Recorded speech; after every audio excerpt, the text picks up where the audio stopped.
সমাগত লোকসভা নিৰ্বাচনক লৈ ব্যাপক তৎপৰতা আম আদমি পাৰ্টিৰ নিৰ্বাচনক লৈ ব্যাপক প্ৰস্তুতি শাসক বিৰোধী সকলো ৰাজনৈতিক দলৰ বিজেপিৰ বিৰুদ্ধে ৰাজ্যত গঠন হোৱা বিৰোধী ঐক্যত অন্তৰ্ভুক্ত দলসমূহেও সমষ্টিয়ে সাংগঠনিক কাম-কাজ কৰাত ব্যস্ত হৈ পৰিছে।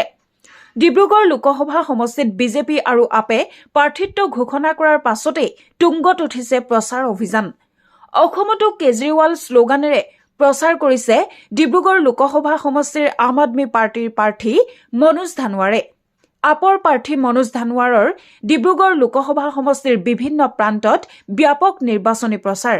আপৰ দলীয় সমৰ্থকসকলক লগত লৈ আজি চহৰখনৰ জালুকপাৰা অঞ্চলৰ ব্যৱসায়িক প্ৰতিষ্ঠানসমূহত প্ৰাৰ্থী মনোজ ধানোৱাৰে ব্যাপক তৎপৰতাৰে আৰম্ভ কৰিছে নিৰ্বাচনী প্ৰচাৰ। আমাৰ দলটো আমাৰ অসমৰ কাৰণে যথেষ্ট নতুন বুলি ক'ব লাগিব, কিন্তু ভাৰতবৰ্ষৰ কাৰণে নতুন নহয়।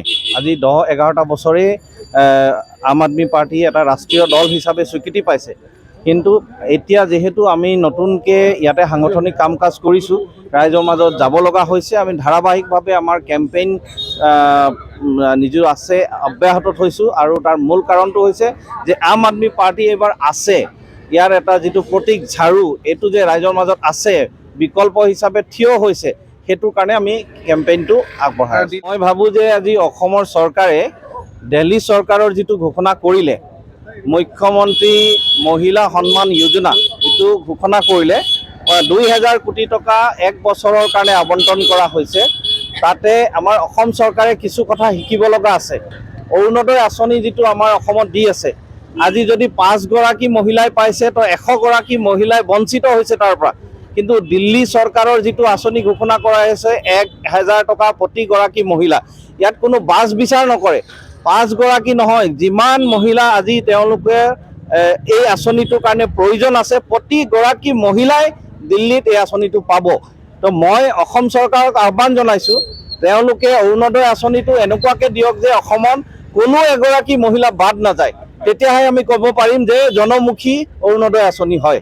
আৰু এটা কথা, যিহেতু আপোনালোকৰ যোগদান কাৰ্যসূচী ইতিমধ্যে চলি আছে, টেঙাখাটত যিটো যোগদান কাৰ্য আছে, তাত কেইবাসংখ্যক মানে বিজেপি কৰ্মী ইতিমধ্যে যোগদান কৰিছে, জ্যেষ্ঠ কনিষ্ঠ কি প্ৰভাৱ পাব?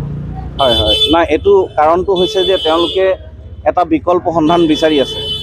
আম আদমি পাৰ্টিটোক ৰাইজে এটা বিকল্প হিচাপে দেখিছে, আৰু সেইটো বিশ্বাস লৈ তেওঁলোকে আগবাঢ়িছে, আৰু সাংগঠনিক কাম কাজত লগ দিয়াৰ উদ্দেশ্য লৈহে তেওঁলোকে যোগদান কৰিছে।